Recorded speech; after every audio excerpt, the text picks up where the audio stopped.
I'm Oral Hershiser, and I am on the Blue Review.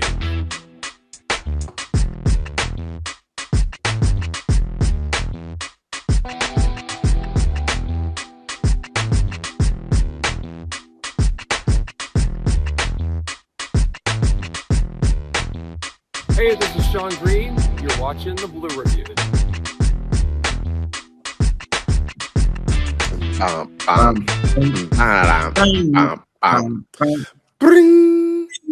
Hey, welcome back to the new week.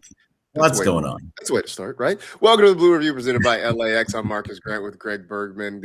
Greg, how are we feeling on Monday after a pretty good Dodger weekend? It was a really good Dodger weekend for the starter. I mean, for the offense, they just absolutely exploded. So I feel great. 2 sweeps out of 3 series, I will take it to start a season. Absolutely. They bounced back from losing that series against the Cleveland Guardians to go get 3 in Washington, including a pretty dramatic comeback win on Sunday. We'll get into that and plenty more about the weekend and get you ready for a huge series coming up this week in Toronto, World Series rematch against the Blue Jays. But first, I want to let you know that the Blue Review is powered by LAX. We're taking off. Learn more about all the incredible changes happening now at LAX by going to lawa.org/ESPN. So, should we start with the good? Let's start with the good. That feels absolutely. Like Let's start with the good. We'll start with the good. Our long national nightmare is over. The Dodgers have remembered how to hit a baseball. in case you were worried that somehow all of these guys, all of these all-stars and MVPs and just high-level baseball players had somehow forgotten to play the game. Thank you, Washington Nationals, for putting those fears to rest. The Dodgers just exploded over the weekend. Shohei hitting multiple home runs, Kyle Tucker hitting home runs, Freddie Freeman, everybody just getting loose. So Andy Paez staying hot. So I guess we can cross that off our list of things to be worried about this year. Yes, that was always crossed off our list of things to be worried about. But I know a lot of people were anxious because, this is the World Series offense again. And, fire Robert Van Scoyoc. How dare they not be hitting at the very first 2 series of the season? But yeah, they look really good. And a lot of it probably was Nationals Park. Nationals Park is an absolute travesty. It kind of has a feel of Coors Field, but the Coors Field is a house of horrors. You don't know whatever's going to happen at that park. This is just a gigantic park that seems very, very easy to hit home runs in.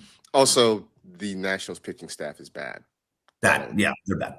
That also has something to do with it too. But in case you were somehow worried after kind of a not great showing, although look, and we were talking about this in our text chat, maybe some credit goes out to the Guardians pitching staff as well, because that's a good group. It's part of the reason they made the playoffs last year is because of that pitching staff. But in case you were worried, the Dodgers went out and scored 31 runs in 3 games against the Nationals. So So remember when we were talking about how many runs scored they were, how there's only 7 teams that had less runs scored than the Dodgers? Yep. Yeah, now they're the 3rd most. And it happened just like that. Very, very quickly. So I think we can sort of relax on that. The offense is going to be fine. Although I guess if you want to talk about Andy Paez, I mean, you want to talk about a guy who's off to a ridiculously hot start. And it's nice coming off of, we talk about the postseason and the World Series offense. I mean, Andy Paez was miserable at the plate in the postseason. So it's nice to see, and he had a tough start last year. So it's nice to see him get off to a really good start this year. Yeah, it's nice to see it. If you see this year, it's a 471 batting average along with 16 hits, 3 home runs, and 10 RBIs. That's not the Andy Paez we saw in the postseason last year. And he looks phenomenal. Plus, his defense has been just great all the way around. So if he can keep this up, I don't expect a 471 pace. But it's at the same time, if he can keep it up and just be as this strong, this is a full breakout year for him if he can keep doing this. Yeah, absolutely. So, last year, I felt like he probably should have been in the All-Star game. I know we're biased here on the show, but you keep this up, you will be in the All-Star game this year. I feel pretty safe about that. You hit 475, 471. You're going to make an All-Star game. Just going out on a limb. Well, if you get all the way to June and you're hitting 471, but you're more than in the All-Star game. You're more than in the All-Star game, for sure. So that's the good. Let's get to the bad. Mookie Betts on the injured list with an oblique injury. It was called initially like low right back pain or something like that. Had to leave a game in the first inning over the weekend. And on the 10-day IL, Greg, I don't imagine we're going to see him after 10 days. I know the initial diagnosis is sometime in June, maybe July. So just another bad break for Mookie after getting sick last year, having a down year. Just a really tough break. Yeah, it's terrible for Mo because he was. It felt like he was going to have a breakout year. He wasn't getting there yet. He wasn't hitting like that we needed him to just yet. But it felt like this is going to take this year was going to take him back to close to what he was in the past. And to have this oblique injury, those are tough, man. They don't just go away. Remember Max Muncy last year had the oblique, and that lasted quite a long time. And I don't think he ever really got right with it for the rest of the season. So they say 4 to 6 weeks. Doc says I would bet on the under. So if you're a betting man, bet on the over. So I just hope that he gets well soon and kind of works through that. He's going to try different things, but man, that stinks. It's so rough to see him go down. And that I don't know what the picture. I can't read what the picture is, but I can't. Oh, he's on. See, Sensei. Maybe Sensei. Hurt his oblique. I don't know. Sensei on his back, carrying people, a little extra weight on his back, but carrying people around. Maybe not great for the back. Who knows? Well, Ha-Seong Kim is coming up, and he was in the dugout yesterday. Well, he got in the game. I think it was a defensive replacement late in the game yesterday as well. So he has seen the field.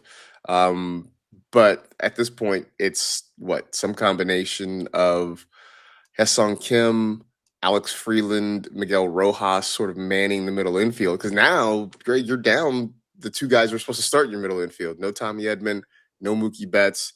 So it's going to have to be sort of mix and match for the foreseeable future, at least because you're looking at the end of May possibly for Edman and then June, July for Mookie. It's going to be kind of mix and match for a while now. Yeah, the middle of that infield is a little tough, and that's a really important part of your infield. The middle infield is especially the shortstop position. Luckily, Miguel Rojas is a very, very good defensive shortstop, and so is Ha-Seong Kim. Ha-Seong Kim was a shortstop when he was coming up, so he was supposed to be here as a shortstop, but with Mookie there, he's been moving around to second base. They were trying him out in the outfield, so he's going back to his regular position. So that's what it's going to be. It's going to be Rojas and Kim splitting time at shortstop, and Freeland will play second base. But I would even imagine on certain days that either Rojas or Kim will play second base, and they'll spell Alex Freeland. Yeah. So we'll see kind of how this works, how the platoon sort of sets up. I mean, we were, I don't know, surprised, but a little bit, I guess, taken aback that it was Freeland that started the year here and not Kim. Well, we get Ha-Seong Kim too now. So, and you talked about it last week. Ha-Seong Kim was destroying balls out at AAA. So hopefully that carries into the majors. Yeah, hopefully that does carry over. So we'll see. I see in the chat, all Dodger fans in Japan are worried about Mookie Betts' injury. Yeah, we certainly all are. Hopefully it's, the description was more moderate than serious. So hopefully that is the case. Fingers crossed that, it does not linger as much as it did. But I'll say this, oblique injuries, when between swinging and the fact that at shortstop, there's a lot of twisting and turning when you have to throw the ball. It is not an easy injury. God, he was playing such a good defensive shortstop too. Mookie, he looked so good. Now, any thought of that Mookie as a Gold Glove shortstop now? Because I think that was something that he was really working towards. Mm-hmm. And if he looked like he did through the first week of the season, I know it's not very long, but the first week of the season, he was going to have a real shot at it too. He was making some excellent plays at short. Too bad. For sure. All right, so that's the bad. The weird / ugly. There are two spots in the rotation right now that are, I don't know, would you call them shaky, uncertain, just unpredictable? Another tough start for Emmett Sheehan, even though he was able to kind of right the ship and ends up getting almost through 6 innings. But it was a bad start to things for him. The velocity was way down. And then Roki Sasaki, who started well, kind of got shaky, maybe got some bad luck. I don't know which one of those you would like to tackle first, but they're both out there for you. So let's go. I definitely want to get into Roki Sasaki, but let's just do the Emmett Sheehan part first, because Okay. since he pitched on Friday. Now Sheehan, I think what you mentioned is the biggest thing. His velocity is very, very far down. He's not anywhere near what his typical velocity. He's usually around like 96, 97, something like that. He's in like 92. Yeah. His velocity is pretty far down, and when you're trying to get guys out, throwing 92 when everybody else throws 96, 97 to 100, it's a little. If you're not a guy like Clayton Kershaw that can have pinpoint accuracy and hit corners and hit your spots with regularity, you're going to get smacked around. And Emmett Sheehan was getting hit, and so I'm worried about Emmett Sheehan. I think that he at some point is going to have to, I would guess, an IL stint, or they send him down to AAA to work on it. Because if this stays like this, I know how important he was last year to the team and how important this year he is to the team, especially with him going to a 6-man rotation. But if his velocity stays there, he's going to continue to get hit. And if his control isn't all that great right now, something is going on with him. He might still be injured. There's a lot of things that could be going on, but this version of Emmett Sheehan cannot be pitching in the major leagues. No, and I'm curious what the plan is. I mean, we all suspect that maybe there's something wrong, that we're going to get some sort of update, that there's a tweak or something. But if there's not, I don't know how many more starts they can try to get him through. Again, he was able to sort of rally and put things together in that start on Friday, but it did not start well. And you could sense from the pitch selection, you go back and start looking through pitch selection, that he didn't feel confident throwing the fastball because the velocity was down. And so that's a thing that they've got to figure out what to do in his next turn throw the rotation. I would assume that comes when they get back home later in the week against the Texas Rangers, probably the next time that we see Emmett Sheehan. But I'm curious to see what the methods, what the remedies potentially are. And as you mentioned, does that mean an IL stint? Does that mean a trip to Oklahoma City? Who knows? But this is definitely not the Emmett Sheehan that we saw last year. Although you talked about it in spring training, that the end of spring training was not particularly great, and you wonder if some of those issues were starting to pop up then, those last couple weeks of March or so. Yeah, it wasn't great then, and it seems like it's still lingering, whatever's going on. I mean, the fact that he got through 5 2/3, maybe they figure something out. He's still getting strikeouts too. Like, he can still get guys out because he has such a nice pitch mix. But at the same time, you have to rely on the fastball at some time, and he's not getting it across the plate with regularity, with the velocity it needs to be. So I don't know. They're gonna give him a runway. Just Dave likes to give guys a lot of runway, but with Justin Wrobleski already into this 6-man rotation that they're talking about, I mean, River Ryan possibly, who had a good spring, maybe that's who they just bring him up, and maybe it's time. But we'll see. We'll see. By the way, David Hildreth has a solution to the shortstop problem. Just trade for Bobby Witt. No, yeah. Oh, perfect. No, hey, great. Done. I'm on board. Yes, I'm sold. Say less.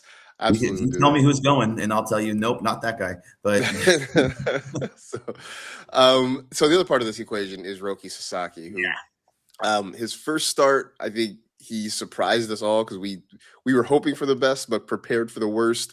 And we got something closer to the good side of things. This time around, things started great. The first 2 innings were lights out. Third inning, ran into some trouble, left the pitch up, got hit out. The next inning, Greg ran into some bad luck, then made a bad pitch. So your overall assessment of Roki Sasaki through 2 starts?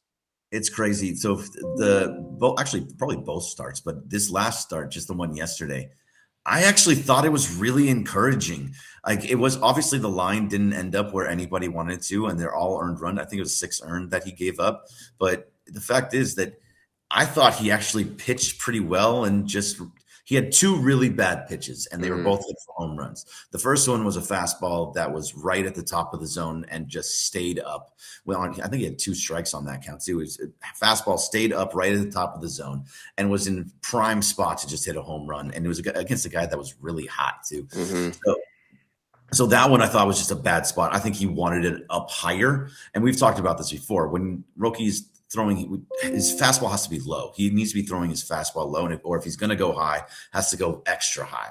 So the fact that he put it right in like the eye line of the hitter, and that was just an easy home run for him. So the control, not as great there. And the second one was the James Wood one, which was a splitter that just dropped right into the middle of the zone. But he should have never gotten to that point. The ball that hit was Keibert Ruiz, who hit the ball off the bag. It was a dribble up the middle. There was 2 outs. That would have ended the inning. It was a little bit of bad luck for him, and then a little seeing eye single to the left. I thought he was actually controlling his fastball better before the first one, and I thought he was using it in different ways and he was hitting the bottom of the zone. His splitter looked really good. Yeah. It really was the slider that wasn't really landing it. He didn't have as much control of it, but I thought his 2 main pitches, he did have pretty good control and was actually tacking the zone. So to me, despite the line and how bad it ended up looking, I thought that was a really, really encouraging start for Roki Sasaki. No, there are definitely good things in there. You talk about the splitter. I mean, it looked really good. He was able to get some guys to chase it. He was able to get some swing and miss on it, which we weren't seeing during the spring. He wasn't getting that whiff from guys. So that was certainly encouraging. Yeah, he still misses spots. And I think that's kind of the thing. Like you talk about, you got the bad luck. You would like to see a guy kind of lock in at that point, sort of battle through that and get out of the inning. He ends up giving up the home run. So the occasional missed spot is still going to kill him, but the fact that he's got command and look, maybe it is just when the lights come on and it is for real that you get a different version of Roki, because he still walked 3 guys, but in general, I felt like he had good command, he had good control, and that's the thing that we kind of been looking for from him. The slider, I think, keep working on that. That will come. That's the new thing added to the repertoire. So he's not just a 2-pitch guy. I think if he can get that down, I think we start to see him go a little bit deeper in games. But nonetheless, I mean, 2 games and he's gone 5+, or he went 4 in the first game, I think 5 in this game. But considering he was a guy who couldn't make it through the first inning in a handful of starts in the spring, it's progress, I think, and that's the good thing here. Yeah, it's progress, and we talked about the line itself is bad, but even those walks, I mean, he was ahead of guys all game. It seemed to be like it was 1 and 2 through every batter that he was on. He was ahead of everyone. He didn't end up walking a couple of guys, but he was battling out there. So look, if we had to give him, it was probably like a C+, and we wanted him to, and you kind of want him to at least be in the Bs, but I think the line just is misrepresentative of what his actual start was. No, I think you're right. I think that's fair. So, but I think he's trending in the right direction, and that's the important part, considering how nervous we were at least for that first start of the season. So it definitely is going a good way. All right, so the Dodgers leave Washington behind. They head up to Toronto. It's going to be exciting. God, there's going to be so many boos. So many boos. Starting tonight with Justin. Well, it'll happen before that, right? Because Shohei is going to lead off the game. He will get booed. If Mickey Rojas if he's in the 2 slot again, like he was yesterday, he will get booed. You can just up and down the lineup. Will Smith. They'll see Yamamoto tomorrow, I think it is. It's going to be fun. I mean, like they're going to catch it from the Toronto crowd, but man, it's going to be a lot of fun, I think. Yeah. So who do you think gets booed the most? Like, who has the loudest boos? Is it Miggy Rowe? I think Miggy Rowe could very well get, because they don't blame Will Smith. Will Smith hit the home run to win the game in the 11th, but they blame Miguel Rojas. He had 2 massive plays in the World Series. The one where he threw the ball home, which was falling backwards, threw it to home, and got IKF out at home plate because he decided to start his run to home very, very slowly, whatever that happened there, and the home run. So who gets the biggest boos out of everybody? Yamamoto when he pitches? I don't It's know. I think it's a tie between Miggy and Yama that get the biggest boos there. And I think part of the reason, I mean, Miguel Rojas, obviously the two big plays, the home run that tied it. I say him versus Will Smith because I think you sort of deep down, you're like, okay, Will Smith beat us. Like, yeah, whatever. Having Miguel Rojas be the guy that hit the tying home run, it's like, where did this come from? I think that's sort of the thing there. So, yeah, that's going to be a lot of fun. Obviously, the Shohei thing where they thought a couple years ago that he was signed, sealed, delivered to the Blue Jays because allegedly he was on an airplane that was being tracked. So I think that's going to be part of it.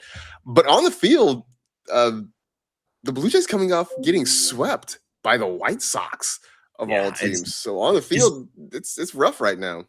Yeah, it's still early on and these things happen. Break up the White Sox. There's always that team that even the Rockies have 3 wins. I don't think they had 3 wins last year until like June. So it's the beginning of the season, but either way. Also, by the way, is Miguel Rojas now Miguel freaking Rojas in? Oh, he might be like Bucky freaking Dent, But it's Canada, so like they're never going to use the bad version. It's going to be freaking Miguel freaking Rojas, eh? Yeah. Oh, it's okay though. Let's get him a donut but yeah, no, they are not hitting. Remember, okay, again, last week we were talking about runs scored, and so the Blue Jays, the Yankees, the Blue Jays, and the Dodgers were all within the middle, like mid-20s for their runs scored, while the Dodgers shot up, and they're I think somewhere around the 60s. What's it called? The Blue Jays are still right in the 30s. They're not hitting well at all. Their offense is still struggling as we are going. I think they only scored 7 runs over the weekend opposed to our 31. Now, different ballparks, and it's going to be different, but I feel good about the Dodgers going in there with how they're pitching and how they're now kind of hitting. So, Wroblewski versus Scherzer tonight, I feel like Scherzer is a guy that's going to give them 4 innings and nothing more. And then when you get to bullpen, we've seen what happens there. Yeah, I think that's the thing. Before the season started, if you had asked me this at the beginning of the season, I would have felt like, okay, well, the Blue Jays are going to be feeling it. They're going to be a little bit heated about what happened last October, and I would have said, I think Toronto might take 2 of 3. It'll be their World Series. They'll feel better about it. But now, with the offense, the Dodger offense starting to get hot, with the Dodgers starting pitching, certainly the guys. Well, we'll see what Wroblewski has, but with Yamamoto and Shohei pitching well, and throwing the fact that, look, they don't have Bo Bichette, who is right now scuffling bad with the Mets. He's terrible with the Mets. He's been awful with the Mets. Alejandro Kirk now on the injured list with a thumb injury. And them. It's not only just that they're not hitting particularly great, but they're also not slugging particularly well either. And so I think those things, I think the Dodgers can go get 2 or 3 in Toronto this week. Yeah, that's a tough one too. Oh, look at I was about to say the chat was saying Addison Barger. There's one, he's out too. Trey Savage, so you saw what he did to us. Mm-hmm. That's Shane Bieber, okay. Yimmy, ex-Dodger, Yimmy Garcia. Yeah, this is all these guys are in some of the not as important as the other ones, but a lot of those guys at the top are important for this team, especially Alejandro Kirk and Addison Barger. So to lose those 2, it's going to be tough. And now you don't have the same guy, and it always happens with the Blue Jays. I think with a lot of teams too. Even Vladdy Jr., he usually starts seasons off slow, and that seems to be happening now too. So I feel good about it. I'm going to say the Dodgers win 2 of 3 of these games. Yeah, same. I think they get 2 out of 3, which, hey, I will take it. You go up there against a team, again, expected to contend for the division and maybe make a playoff run. Go to the house, take 2 or 3. I would be absolutely fine with that. Plus, we were talking about this before the show. The state of the National League West is bad. So just keep winning series. The Dodgers already a 2.5 game lead over Arizona. So you just keep winning series, and the way everybody else is playing in the division, you will grow that lead in no time at all. So there it is. Yeah, no time at all. It feels good to be a Dodger fan right now. It does. Feels great. Feels absolutely great. So Good spot for us to take a break for this edition of the Blue Review presented by LAX. Stick around. The Sedano and Cap Morning Extravaganza coming up next here on the ESPN LA YouTube channel. We'll be back with you tomorrow to wrap up what happens in Toronto. Game 1 of a 3-game set. You'll see that one starting at just after 4 o'clock Pacific time on that one. Would you say it's Robleski versus Scherzer today is the pitching matchup? Yep. For that one. So we'll talk about that one tomorrow. So shout out to Carlo for production assistance for getting us up and on. Thanks to everybody in the chat for hanging out with us. For Greg, I'm Marcus. That'll do it for the Blue Review presented by LAX. We'll see you tomorrow, 6:30, 6:55 here on the ESPN LA YouTube channel. See you. Yeah.